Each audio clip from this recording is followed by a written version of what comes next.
Hi friends, మీరు చూస్తున్న 4 అంగుళాల పైప్ వచ్చేసి రెయిన్ వాటర్ పైప్ అనమాట.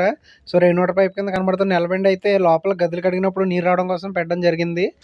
సో 2 పైపులు అనేవి ఒకదాని మీద ఒకటి అయితే రావడం జరిగిందనమాట. సో పైన హోల్ అనేది ఇంకా వేరే అటు సైడ్ ఇటు సైడ్కి జరపడానికి లేదు. ఇక్కడ వచ్చేసి బీమ్ అయితే అడ్డుపడింది అనమాట. సో ఒకదాని మీద పైప్ ఒకటి వచ్చినందువల్ల మనం 4 అంగుళాల పైప్కి అయితే ఎలబెండ్ వేసి అయితే ఫిట్ చేయాలి, మ్యాన్ హోల్లో నీరు పడేలాగా. కానీ 4 అంగుళాల పైప్కి ఎలబెండ్ యూస్ చేయడం లుక్ అయితే పోతుందనే ఉద్దేశంతో అయితే ఆ కింద ఉన్న 2.5 పైపుకి ఎలబెండ్ అయితే తీసేసి 4 అంగుళాల పైప్ని ఆ విధంగా అయితే సెట్ చేసుకుని 4 అంగుళాల పైప్కి అయితే హోల్ చేయడం జరిగిందనమాట. సో 2.5 పైప్ దూరే విధంగా హోల్ అయితే చేసాం. సో ఇప్పుడు దీన్ని వచ్చేసి కటింగ్ మిషన్తో అయితే రౌండ్గా హోల్ అయితే కట్ చేద్దాం. మీరైతే ఇక్కడ చూస్తున్న విధంగా కటింగ్ మిషన్తో అయితే 2.5 పైపు అనేది 4 అంగుళాల పైపులోకి దూరే విధంగా రౌండ్గా హోల్ అయితే మనం మార్క్ చేసుకున్న విధంగా అయితే కట్ చేసుకోండి. ఓకేనా. ఎడ్జెస్ అనేవి ఏదైనా ప్రాబ్లం ఉన్నట్లయితే రంపం బ్లేడ్తో ఈ విధంగా అయితే సరి చేసుకోండి. సో ఓకే ఫ్రెండ్స్, మీరు ఇక్కడ చూసినట్టయితే హోల్ అయితే రెడీ అయిందనమాట. సో 2.5 పైప్ అనేది దాంట్లో ఒకసారి పెట్టి అయితే చూద్దాం.